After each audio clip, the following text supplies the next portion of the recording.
Hello Philippines! Hello Dumaraw! Welcome po sa ating page.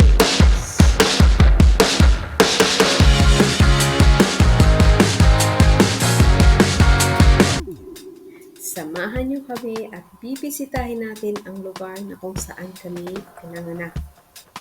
Pamilyar ba kayo sa lugar na to? Comment down below.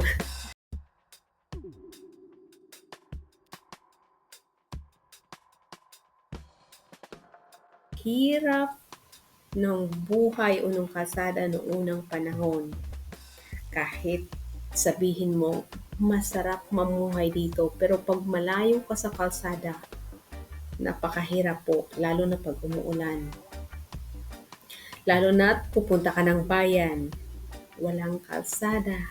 Kailangan mong maglakad doon sa gitna ng kagubatan bago mo marating ang kalsada. Ang laki na talaga ng pinagbago ng lugar na to. Tingnan nyo naman ang ganda na ng kalsada. Kaya shout out po sa mga nagpagawa or gumawa ng kalsada na to. Maraming salamat.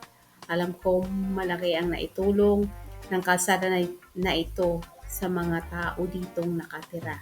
Salamat po! Dito po tayo pupunta ngayon sa bahay ng aking mga magulang kung saan dito sila nagpagawa ng kanilang kubo, ang Munting Kubo.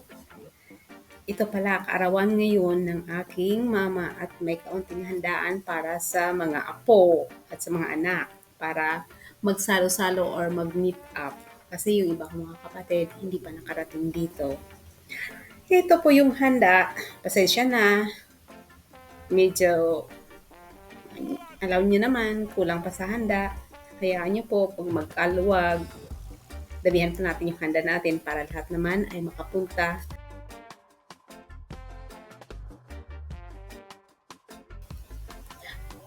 Pasensya na po pala doon sa aming bubong. Yung mga trapal na yan, yung sira na kasi wala na marami. Kasi umuulan.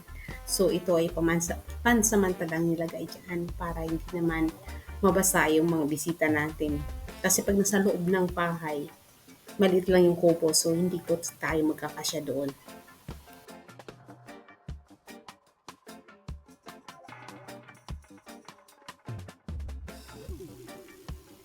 May special panauhin po ang aking nanay.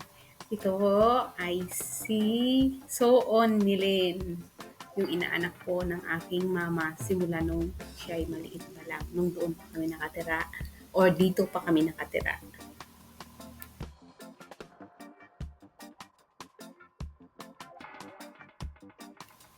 At hanggang dito na lang po muna ang ating kwento. Kita-kita po tayo sa sunod na videos. Bye-bye!